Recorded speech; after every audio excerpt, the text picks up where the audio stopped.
मधवापुर प्रखंड के साहरघाट बसवरिया स्थित विवाह भवन परिसर में जन सुराज पार्टी के पदाधिकारियों की बैठक हुई। बैठक की अध्यक्षता प्रखंड अध्यक्ष अभय कुमार उर्फ चुन्नू ठाकुर ने किया। बैठक में जिला प्रभारी रत्नेश्वर ठाकुर और अनुमंडल अध्यक्ष हरेराम ठाकुर शामिल हुए। बैठक में पार्टी पदाधिकारियों की पहली संक्षिप्त परिचय, संगठन की मजबूती, बिहार के राजनीतिक परिदृश्य पर चर्चा समेत अन्य बिंदुओं पर विचार विमर्श किया गया। कार्यक्रम को संबोधित करते हुए जिला प्रभारी रत्नेश्वर ठाकुर ने कहा कि आज बिहार में सिर्फ घटिया राजनीति की जा रही है। कब कौन इधर से उधर पलट जाए किसी को पता नहीं। जबकि बिहार के विकास को लेकर आम जनता वोट करती है, लेकिन सभी नियम और विश्वास को ताक पर रखकर बिहार को बर्बादी की तरफ ले जाया जा रहा है। जन सुराज पार्टी बिहार के लिए एक विकल्प बनकर आई है, जहां राजनीति के साथ साथ सार्थक विजन भी है और आगे बेहतर विकास को लेकर हम सभी कृत संकल्पित है।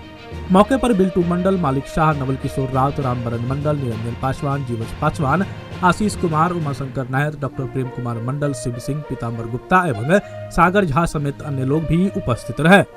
मैं मधवापुर प्रखंड के प्रमुख के रूप में कार्य किया हूँ और पिछले 42 साल के राजनीतिक जीवन का अनुभव रहा है कि हम जनता के सुंदर राज्य की स्थापना प्रशांत किशोर जी के नेतृत्व में ही कर सकते हैं, क्योंकि बाकी सभी दल खाना पूर्ति कर रहे हैं या पलटीबाजी कर रहे हैं। तो वास्तविक परिवर्तन के लिए हम जन सुराज से जुड़े हैं, जनता के सुंदर राज के लिए जुड़े हैं, किसान मजदूर के राज के लिए जुड़े हैं। आपने सीपीआई में लंबे समय तक काम किया, आपने कहा 42 वर्षों तक आपने सेवा दी उस पार्टी की।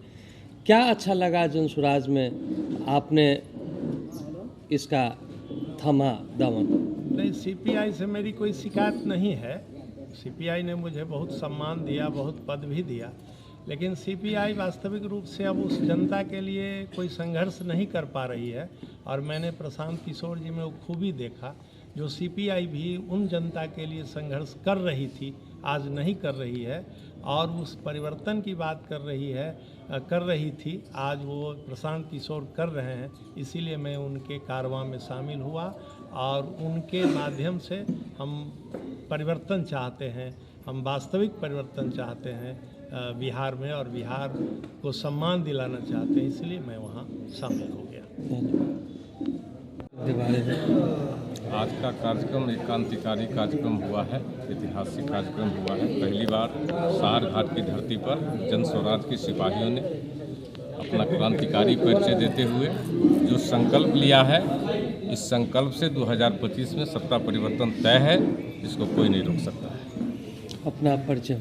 मेरा नाम हुआ हरेराम ठाकुर, अनुमंडल अध्यक्ष जन सुराज।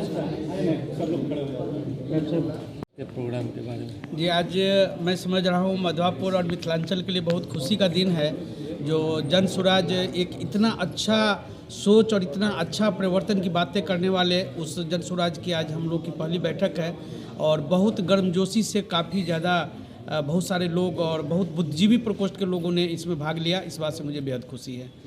जन सुराज की अगली रणनीति के बारे में क्या, इसके भविष्य के बारे में क्या बताएंगे? जनता के लिए कितना काम कर सकेगी ये जन सुराज की पार्टी, और क्या उम्मीद इससे करते हैं? मैं सर लगातार 2006 से 2024 तक ग्राम पंचायत त्रिस्तरीय प्रतिनिधि के रूप में एज ए जिला पार्षद और वर्तमान मुखिया हूँ। और मैंने जो देखा है कि जन सुराज की एक एक सोच, हमारी जनता की जो ज़रूरत है, हमारी राज्य को एक विकसित राज्य बनने के लिए जिन जिन मुद्दों के परिवर्तन की ज़रूरत है, वो तमाम व्यवस्थाएं हमारे जन सुराज के अंतर्गत हम देख रहे हैं। इसीलिए हम लोगों ने संकल्प लिया है कि जन सुराज के साथ हम लोग को चलना हमारे लिए और हमारे बच्चों के लिए और हमारे राज्य के भविष्य के लिए बहुत ही बेहतर होगा। इसलिए हम जन सुराज के साथ हैं। धन्यवाद। हमारा नाम हो गया नवल किशोर राउत, सीतामढ़ी जिला जन सुराज के जिला अध्यक्ष हैं, और आपके बगल पड़ोस के चरौद के हैं, चरौद से जिला परिषद के सदस्य हैं। पिछले 35-37 सालों से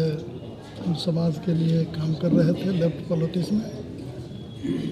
तो जो विश्वास थी, वो विश्वास वर्तमान समय में जो बिहार की बदहाली है, तो बदहाली से बाहर निकलने का जो विश्वास था, वो विश्वास प्रशांत किशोर में देखने को मिला। इसीलिए जो प्रशांत किशोर जी का जन स्वराज अभियान है, इस अभियान के साथ जुड़े। क्या है अगली रणनीति? अगली रणनीति है कि जो अंतिम समय तक समाज के कल्याण के लिए, समाज को आगे बढ़ाने के लिए अपना परिश्रम करना। क्या लोकसभा चुनाव में भी जनसुराज के उम्मीदवार होंगे?